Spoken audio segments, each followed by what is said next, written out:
During the Night Terrors event at DC, the villain known as Insomnia put most DC characters into their worst nightmares. For both Nightwing and the Joker, that was them killing Batman, and what life would be like if they did. These are those nightmares. Enjoy.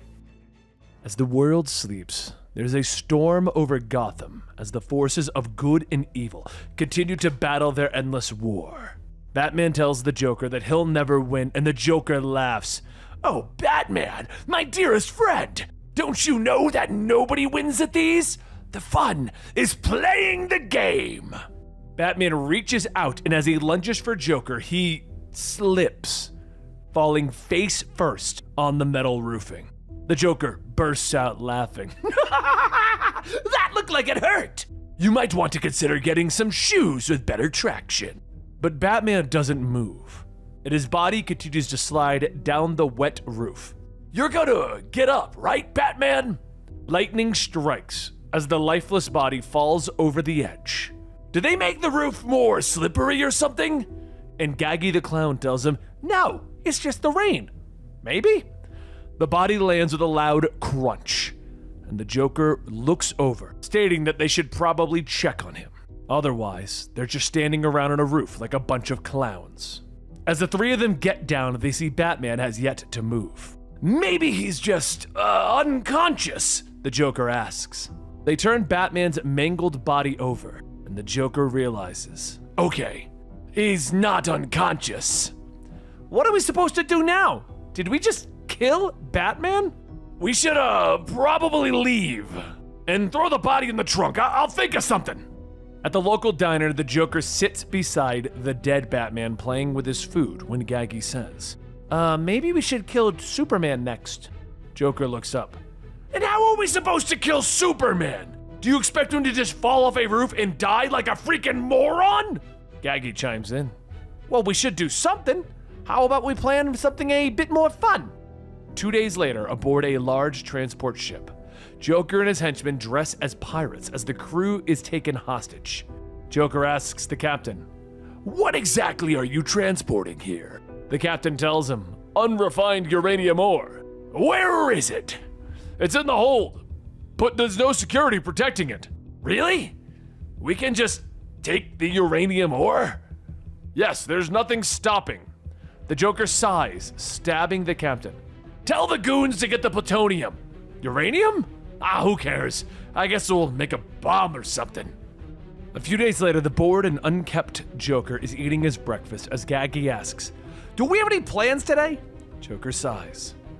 "I was thinking about watching The Real Housewives of Metropolis." "You finished that yesterday." "I guess I'll start a rewatch." Gaggy holds up a newspaper with the headline, "Crime Wave Hits Gotham, Where is Batman?" "Look, we did it! And everyone else is getting rich while we do nothing. This is what you worked for your whole life, Joker." "What am I supposed to do now? All I want to do is watch Real Housewives." Gaggy gets up, throwing the paper. "This isn't what I signed up for. I could be henching for Mad Hatter right now." As the papers fall, one lands on Joker's lap, titled, "Jobs." The next day, John D., who is Insomnia inside of Joker's nightmare, sits at his desk at Wayne Enterprises. "Our fear of influence touches every living soul on the planet. It's tireless work, but it's worth it. We work while the world sleeps, is what I like to say. Full disclosure, the man who had your position before, Mr. Armstrong, was arrested for his role in the hijacking of a boat. You may have heard about that, and that's why we're in a rush to fill the position, and you seem like the right man." The Joker, using the false name Johann Kaiser, fixes his suit and glasses. Thank you so much, Mr. D. I can't wait to join the team. It feels like this will give me a real sense of purpose in my life, something that I feel has been missing for quite some time." Joker then takes a seat inside of his cubicle, and the first thing that he tries to look up is, where is all the money? But he gets invalid data request. Next, he tries looking up secret weapons projects, but that is also denied. At that moment, a voice calls out, "Caught you!" And the Joker panics, but a woman peers around the corner. Sorry that I startled you. My name's Helen, and I just wanted to introduce myself. Make sure you're getting settled in, okay? I think my computer's broken. I can't access the money or the secret files. I need to access weapons, blueprints, or lists of people that I can bribe. Helen stares for a moment and begins to laugh. I'm not sure what's so funny about that. Helen wipes a tear away. You're making a joke about David Armstrong, right? Anyway, we should hurry. We don't want to be late for the meeting. Joker heads off to his first cubicle blue-collar meeting. A few mundane weeks later, Joker is pouring himself a coffee, telling the others in the break room that he used to work in a calendar factory. They tried to fire him for taking a day off. Also, he kidnapped the boss's wife. But as he gets no responses, his boss, Mr. Goodman, steps in, asking everyone if he could have a moment with their newest employee. As everyone clears out, Joker asks, Is everything all right, Mr. Goodman? It wasn't my joke, was it? Goodman tells him, no, it's not his jokes. Everyone enjoys them. What he wanted to talk about was his performance. Looking over his end-of-month reports, they don't really look like reports. They're just lines scribbled on pieces of paper. One image of one of them appears to be a man being deflowered by a dog or maybe a boar, and the man is labeled with his name, Mr. Goodman. Joker flips through the papers. Really? I don't see that here. Strange. But before he could finish, Goodman takes the papers back asking, What are you even doing here? Because this work shows no indication that you have any idea how to even use. But before he could finish, Joker grabs the microwave, bashing it over Goodman's head, turning it on. You ask way too many questions! The microwave fries Goodman's head, and Joker steps out as Helen runs over asking if everything's okay. She heard a loud noise. Yes, everything's fine. I left something in the oven. I'm going to take the rest of the day off. So the next day, the Joker is standing on his desk calling out to anyone who will listen. You're all cogs in the machine that seeks to destroy us! We're bootlickers to a capitalist state that seeks to exert control over us! You do nothing! You serve no purpose! But Mr. D, once again, Insomnia, walks up asking, Can I see you for a moment? Joker looks at Mr. D. I'm sort of in the middle of something. Yes, of course. When you're finished then, Mr. Kaiser. So Joker goes back to his monologue. Your own families won't even mourn your deaths! After a few more moments of silence, Mr. D asks, Is that it? Yeah, I'm done, Mr. D. Let's talk. Mr. D brings Joker into his office, and he says that he might have heard about Mr. Goodman by now. He died yesterday. He was in an accident in the break room. Hit his head and, well, he's going to have the forever sleep now. Joker reaches into his trench coat, pulling out a gas mask. You do say? Yeah, it's quite possible he took his own life. The Joker stops just shy of activating the gas strapped to him. Wait, what? Mr. D turns back with two glasses, and he laughs. What they told me really is true. Mr. Kaiser, you really are a jokester. But let's be serious for a moment. You're a rising star. Bruce Wayne has even taken a shine to you. With Goodman dead, I need someone who isn't afraid to dedicate his whole life to the job.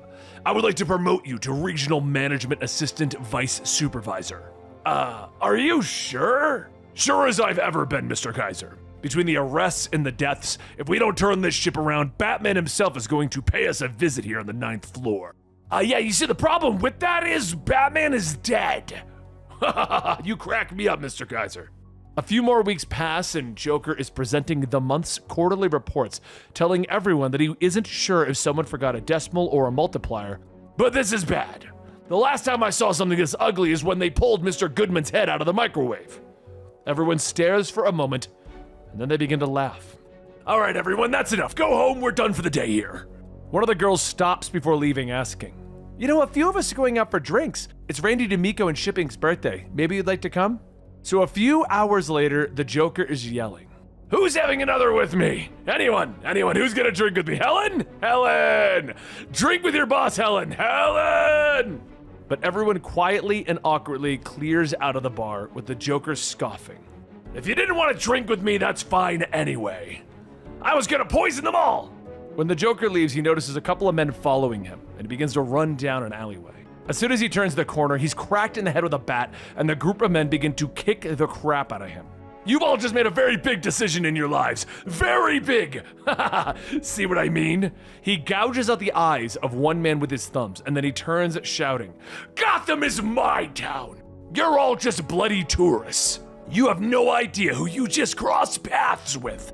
But out of the shadows, Gaggy steps out. Is that you? Joker smiles with his bloodied face. Oh, hello, Gaggy. Looks like you've branched out into more pathetic ventures. We didn't know what happened to you. We looked everywhere for you, boss. The rumors are that Batman is back. We were worried that he came for you. Joker dusts himself off, telling Gaggy, stop making up lies. It's unbecoming of a man of your stature. Well, how have you been? Setting up your next big score? No. Joker then walks off. You should find something that gives you purpose. You can't sit around waiting all day for a man in a bat costume to assault you. What kind of life is that? So the next morning, the Joker heads into work all bandaged up, telling everyone that they should have stuck around for karaoke. His tears of the clown would have given them chills. He also does some Fleetwood, but Helen stops him, asking, what the hell happened? Oh, what, this? You should see the other guy. I gorged his eyes out with these babies. A few of the workers laugh, but one of them says that crime is really getting out of control. Where is Batman when they need him? Oh, Batman's corpse is in my closet at home. But another worker chimes in, stating that his wife was mugged last week by the reservoir. Thankfully, she's okay, and Batman even got her purse back. Joker spits out his coffee. What? Yeah. Is she sure that it was Batman? Yeah, there's not a lot of other guys dressed up like a giant bat last time I checked. So on his walk home, Joker looks in the sky and notices the bat signal, and he begins to grind his teeth. As he heads into the apartment building, Old Man Jarvis walks out with his dog. How's work been? Just another day working for the man. Joker sighs as he goes inside, and he takes off his coat, shooing away the flies. He hangs it up, turning on the TV. The news anchor begins to report the week in business. They go on explaining that Wayne Enterprises is facing huge penalties with the IRS for misreporting their quarterly expenses. Bruce Wayne himself issued a statement stating that he was embarrassed by the report and would personally like to get to the bottom of how it happened. Joker grabs a drink. Good. Go get him, Bruce. Porter goes on stating that in city news, Batman broke up a major jewel heist the previous night. The police state that this is the 5th major burglary that Batman has stopped this month. But while the Joker is watching this, with his closet wide open behind him, Batman's rotting corpse is hanging there. Joker kicks his feet up, grabbing the remote. What channel is The Real Housewives on again? The corporate life was working for Joker. He had a steady job, legitimate income, and most of all, purpose. Except, it wasn't a real purpose, it was a fake purpose. He didn't have a purpose without Batman around, and word about Batman being dead was beginning to spread. So Joker did what no one thought possible. He became the Batman, but a very brutal, violent, murderous Batman. At least, that's what he thought until he woke up. He woke up gasping from this dream that he had become Batman, and his wife Lena asked if he had another bad dream. Joker looks at her. What? Oh, maybe. Did I wake you, sweetie? Before she could answer, his son Albert comes into the bedroom asking, what are you doing sleeping still? I'll be late to practice. Joker gets out of bed, telling him it'll be okay. We won't be late. So how about some of Papa's famous clown pancakes before we leave?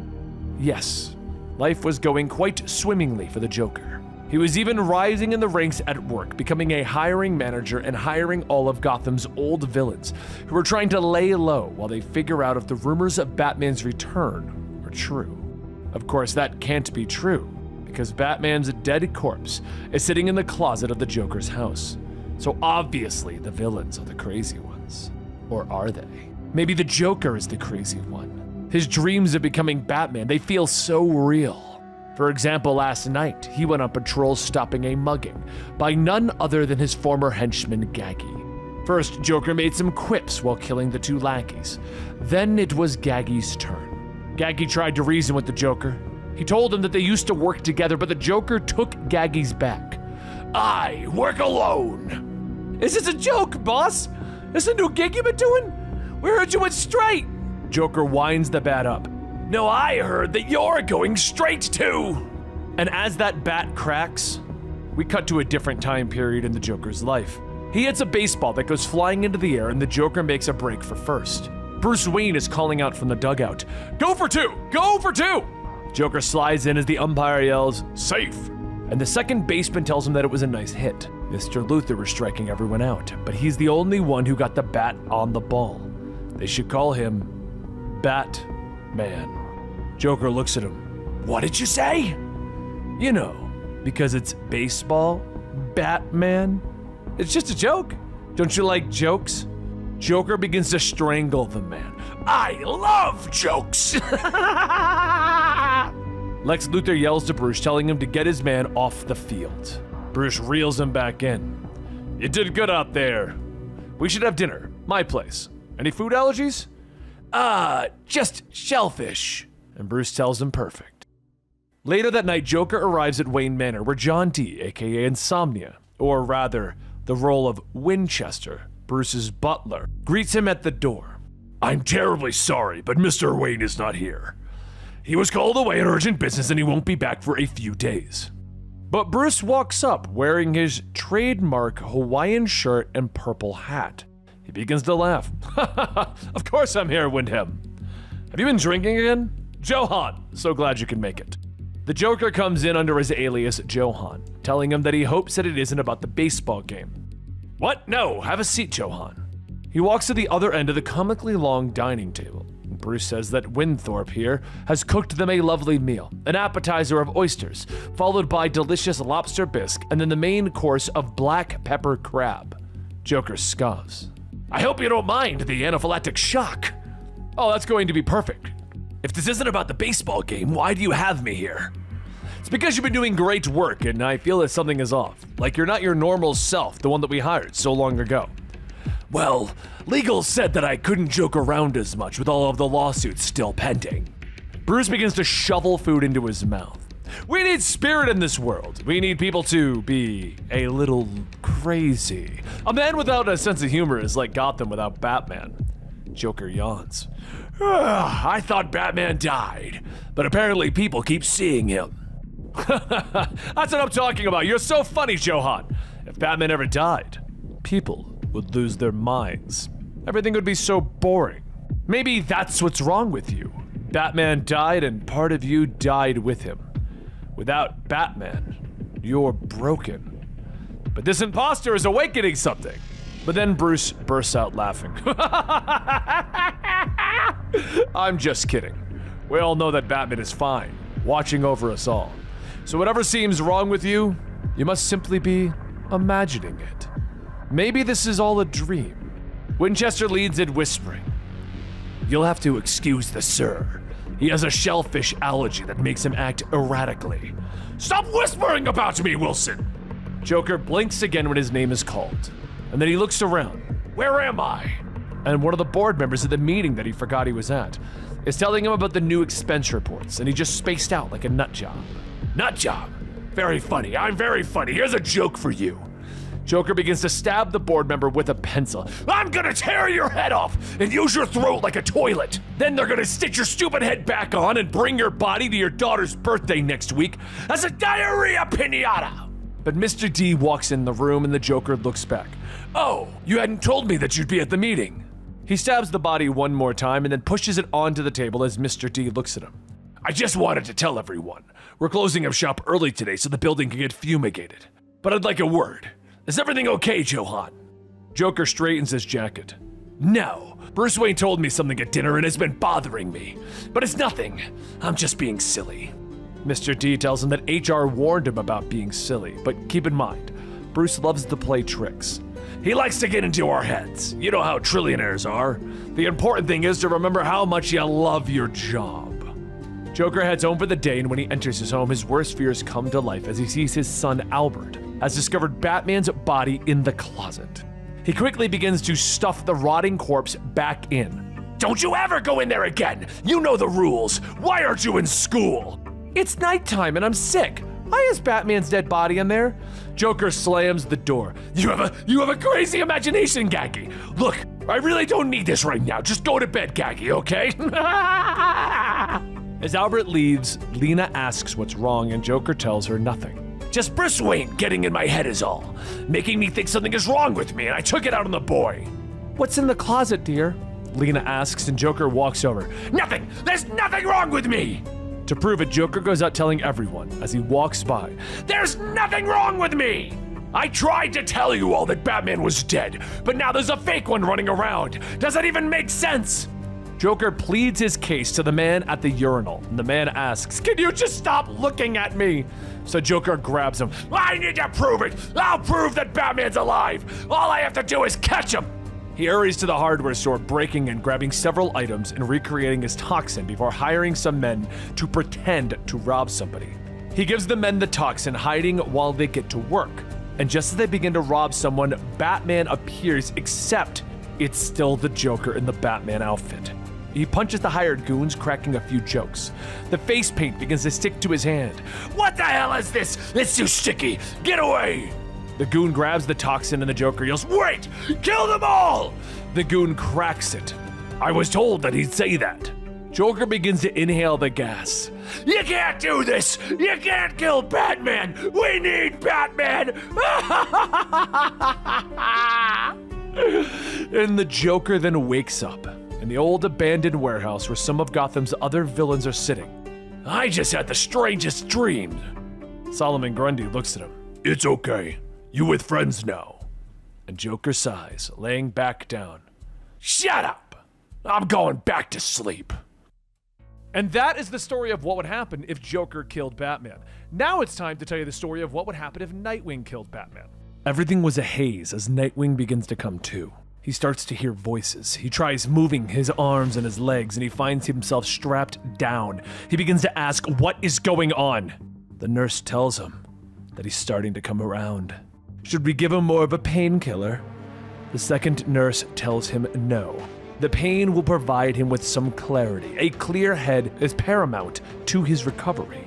Nightwing finds himself wheeled down the hallway, trying to take in what he can, to detect that this place is familiar, because it looks like he is in Arkham Asylum. The nurse continues to talk, stating that he's still a bit groggy from the sedatives. They'll wear off soon enough, but then he'll remember. He'll remember. The next time Nightwing snaps to, he's being hosed down by some security guards as they laugh at him, panicking. "Oh, it looks like the killer can't even handle a little bit of water. Loosen up, boy. Enjoy your spa day." Once they're done, the guards throw him his clothes. Nightwing tries to process what this even is, how he even got here, and why does he hurt so much. After getting dressed, Nightwing is then handcuffed, and he walks down the hall to his cell, where many of the criminals he helped put away welcome him with open arms. But something's off. They're not all yelling at him with claims that they'll get their revenge. They're talking to him like he's one of them. The guards toss Nightwing into his cell, telling him to go on and get settled. If he doesn't want any problems, he better make nice with his cellie. Nightwing looks around at the one-bed cell. "Cellie? Wait, there's been a mistake. Someone explain to me what's going on!" He bangs on the cell door, and Two-Face is flipping a coin. "What is out? Everyone knows about you and what you did. Sure, out there you're a monster, but in here, you're an icon, kid." Nightwing tells him, "Whatever you think I've done, I didn't. You must not remember it then. Don't worry, the drugs should last you long enough, especially with that guy in your cell." Nightwing looks back again. "Who? There's no one else here!" Getting nowhere, Nightwing lays down to try and let the sedatives and the drug work through his system, trying to piece together what actually happened, when a voice whispers to him to try and get some rest. Perhaps, once he wakes up, it'll all have been a nightmare. Nightwing begins to drift off to sleep, beginning to see pieces of something. A vision, the past. Whatever it is, it's violent, and there's blood on his hands. But before he could look down to see who he was hitting, the police arrive. They yell for him to put his hands up to where they can see them. Nightwing begins to run. "It wasn't me! You have the wrong guy!" But the animal police charge at him, asking, "Then whose blood's all over your sticks then? Give it up already, we got you cornered!" Nightwing runs into a dead end, turning back. "I'm just gonna have to go through them to get out of here." The police are hardly a problem, especially when he tries. But no matter how skilled he is at fighting, a stun gun to the back can put down just about anyone. One of the officers scoffs that it's one more murderous animal for the funny farm. Nightwing tells him to stop. I'm not. Who do you think I killed?" At that moment, Nightwing snaps to reality. He wakes up. He's being electrocuted awake, and one of the rat doctors says that he's regaining consciousness. Should they administer more anesthesia? And a voice over the comm says no. Let him wake up. The pain will be good for him. The rat nurse readies a syringe, stating that if he survives the procedure, of course. The voice goes on, stating that death has curative properties as well. Remove the mouthpiece. I'm curious if our guest has begun to remember. As the mouthpiece is removed, a voice says, "Welcome back to the land of the living. Do you remember what you did, how you got here?" Nightwing forces a smile. "Yeah, ask your mom what I did." With that, Nightwing is electrocuted again. "Dig deep, recall your deeds." Nightwing screams, struggling in his chair until he rips apart the leather straps, beginning to stand back up. The doctor tells him, "Please, remain calm. The treatments may hurt, but we will cure you in the long run." "Treatment? You're going to kill me!" "Please restrain the patient. Use whatever force is necessary." The guards run in.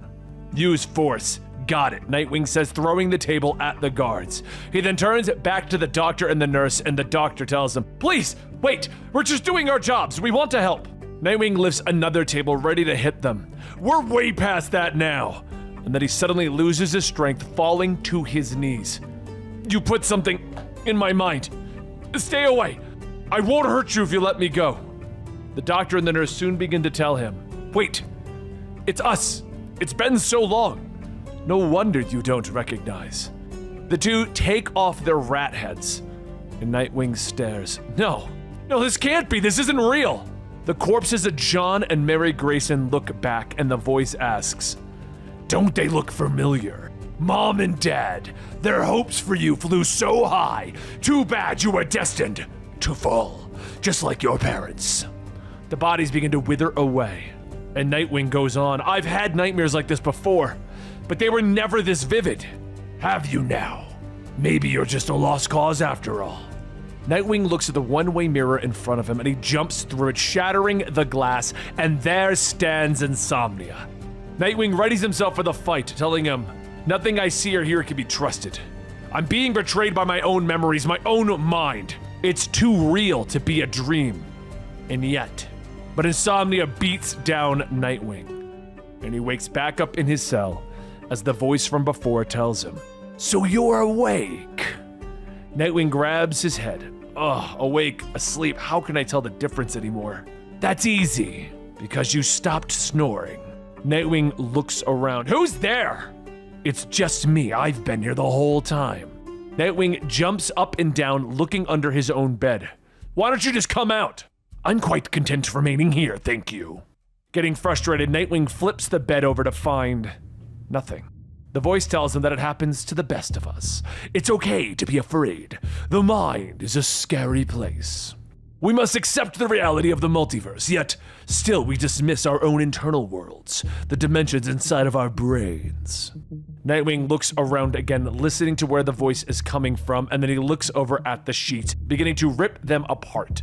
Once the shredded linen falls to the ground, Nightwing looks again, and a paper-thin Jonathan Crane stands there. "Surprise, it's me, your old pal Scarecrow.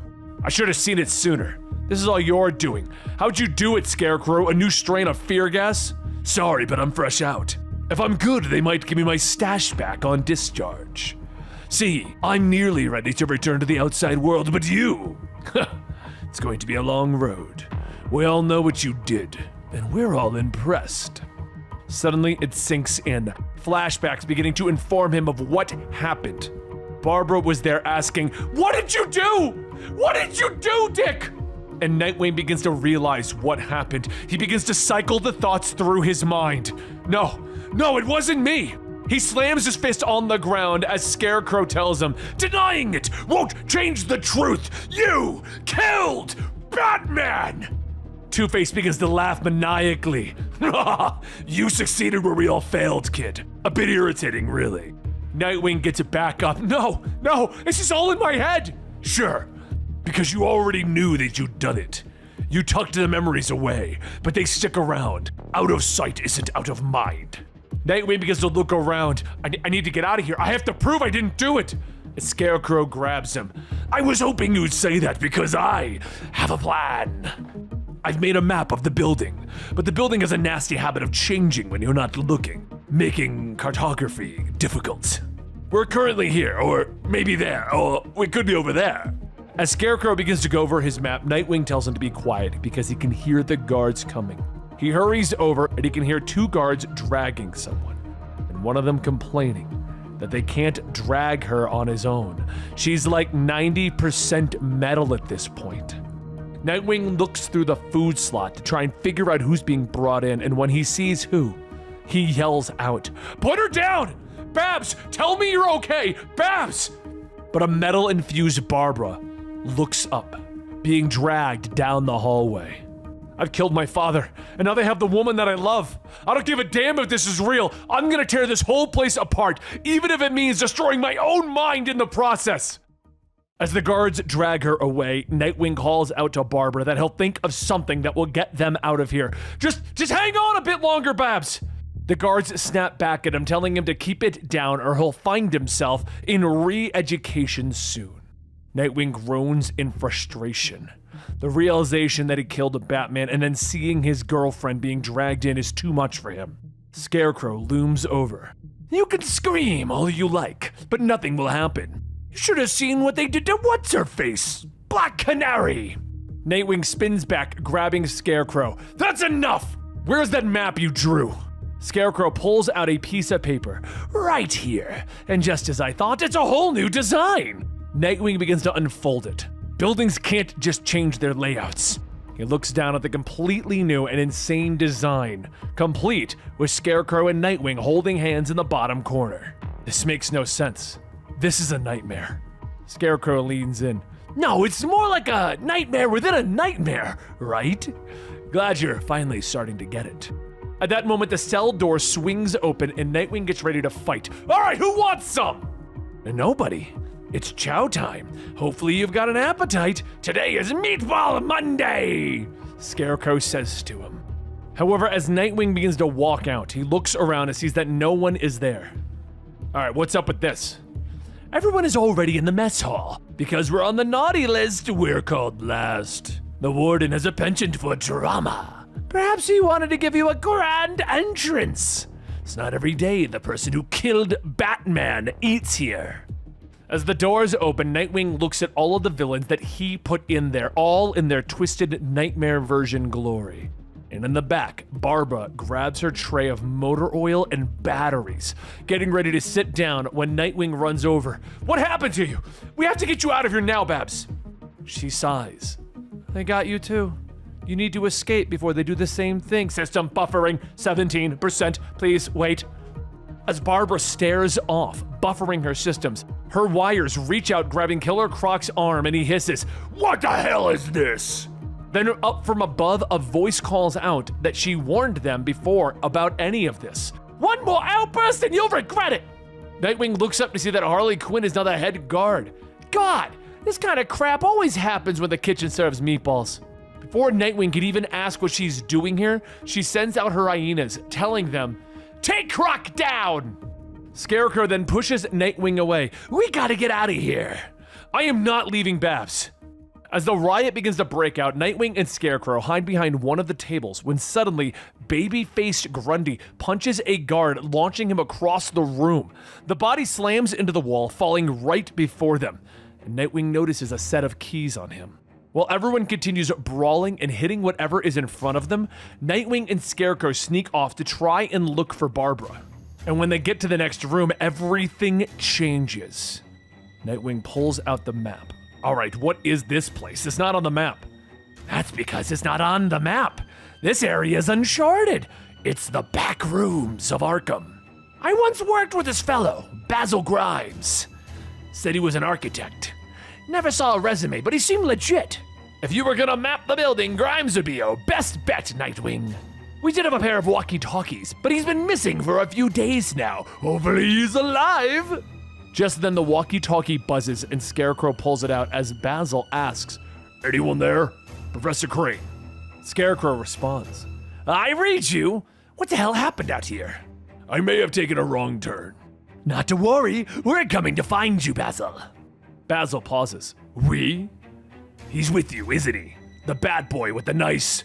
But Nightwing interrupts. I can hear you. I left a trail for you. Just follow it for a bit and you should be able to find me. The two spot the blood marks in the back rooms, and Basil says, oh, I forgot to mention, Oracle found her way into my radio frequency. She said to pass along a message. Find a way out and save yourself. Sounds like she really likes you, Bat Boy. She knows I can't leave her. So Basil asks, are you going against her wishes just to satisfy your ego? Typical. Oh well, you should be coming up on me now. As they turn the next corner, Scarecrow looks down at the melted body of Basil Grimes. Oh, look at you! You're naked! Nightwing examines the body, stating that Basil is at an advanced state of decay. And this putrefaction, how long have you been gone? Oh, he's only been gone for like 3 days, Scarecrow tells him. Basil leans up, grabbing Nightwing, telling him, people change here. It happened to Oracle. She knew that you would be next. But you're going to escape, right? Live happily ever after. But how do you leave a place with no way in? Think about it. How did you get here? The story that you killed Batman. What about before? Any outstanding sins to atone for? Heard you made a few mistakes. Nightwing pulls his arm back. I've paid for those, and now it's my turn to... But at that moment, Barbara radios in, telling him to leave Basil alone. The poor man is already dead. Hurry to the next room and he'll find her. They don't have much time before he turns into a nightmare as well. Nightwing rushes past, opening the door to find Barbara hooked up to a machine speaking to herself as she rattles off error messages and codes. Scarecrow takes a closer look. Oh, it appears she has a bug right there. See, it's right next to her heart. Nightwing reaches out, plucking the bug out. I've got you. I've always got you, Babs. She reboots, falling out. This is a nightmare. I know. No, Nightwing, this is a literal nightmare. We are stuck in a literal nightmare. I've run enough simulations to recognize their hallmarks, and we are in one. Whatever this is, it's turning us into what we fear the most. An Oracle here, she's afraid of being too reliant on computers. Well, I'm afraid of, well, everything. It dilutes the effect. If anything, we should probably be most afraid of what Nightwing's fears are. At that moment, a spotlight begins to turn on, and Insomnia shouts, welcome one, welcome all to the most magnificent show on Earth. Tonight's act features the high-flying chills and all the spills we pray to never see. Soon the room begins to shift, and everyone finds themselves standing in the middle of the circus ring as Insomnia goes on stating, there are some who tame lions, some who charm snakes, and others who train bears, but tonight, all eyes are upon the Bat! Batman, half dead, begins to shuffle in, and he begins to run towards Nightwing for murdering him. Nightwing jumps out of the way. None of this is real. I didn't kill you. I'm not... But Batman can't help himself, shouting, murderer, witchcraft wit, traitorous gifts, shameful lust. But this time as Batman lunges, Nightwing grabs him by the arm and his arm just falls off. Nightwing stares at his clawed hand. What's happening to me? Vile, lonesome crust, Batman says, laughing at him. Barbara throws her wiring out, grabbing a hold of Batman, calling out to Nightwing, you're not a monster, even if you're turning into one. Nightwing begins to run forward, jumping with both feet forward, kicking a giant hole into zombie Batman's chest. Insomnia laughs, the crowd to behold, the elegance and power of a flying Grayson. Come on up, take your place in the spotlight. Make your parents proud. Nightwing climbs up to the high-flying location, and he sees Insomnia's face change to that of Tony Zuko, the man that changed his life forever. Naturally, his face still haunts you. Maybe we should turn the heat up. What do you say, Nightwing? Nightwing grits his teeth, launching forward. I think it's time that you had something to fear. This is no longer my nightmare. It's yours, Insomnia. He twists and snaps Insomnia's neck, falling to the ground and looking back up. As if my fears would be so pedestrian. Nightwing hangs off the top rope as Scarecrow yells that he can jump. Don't worry, I'll catch you! And as Nightwing lands, he asks where is Babs, and Scarecrow tells him, you know, a simple thank you would have sufficed. but Oracle has everything under control. Nightwing hurries over, calling out to Barbara, and she stands with Cassandra Cain and Stephanie Brown, stating that she's okay and she got the Batgirls. They've all managed to break themselves out of this nightmare. But at that moment, a light begins to shine on Nightwing, and Barbara yells to watch out. Wires fly past, grabbing Batman, but this time she electrocutes him until his body disappears and transforms into literal bats. The bats begin to swirl and fly up through a hole, as Stephanie says that might be their ticket out. Nightwing tells them to go, and Barbara stops. "You always do this." But Nightwing tells her that she should know that he'll be fine. He has something that he has to do first.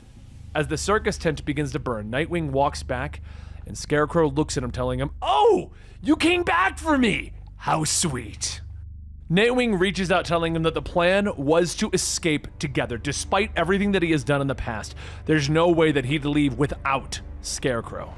Scarecrow laughs. "In a different world, we may have been friends, but alas, Nightwing." Nightwing tells him to take his hand, and Scarecrow just stands there. "How does this end? You're gonna carry me to safety tonight, but what happens tomorrow? Better leave while we're on speaking terms. Go, save yourself." There's a moment of hesitation, but Nightwing turns back. "I won't forget what happened here." And Scarecrow smiles. "I know. The best part of you liked it. That time you got to kill Daddy. Darkness is a part of you. The thin margin between dread and desire. Tonight you tasted it, and it left you wanting more." Nightwing begins to wake up, and Scarecrow laughs. "Now that we're alone, I need to know. What did you have for me? Please, Insomnia, I have been patient." The crows begin to fly over, and one lands on Scarecrow's arm. "Did you do this all for me, Insomnia? Made a place where I can indulge? Well, it was beautiful." Nightwing then begins to wake up, telling himself that it was a bad dream. It's something that he's going to be thinking about for a long time to come. And that was the Night Terror's Nightmares for Joker and Nightwing. Just some fun stories about killing Batman and what would happen that I thought you guys might enjoy. So let me know what you thought in the comments down below, and like and subscribe to help out the channel. I'm Dan with Comicstorian, and we will see you next time. Rest in peace, Benny.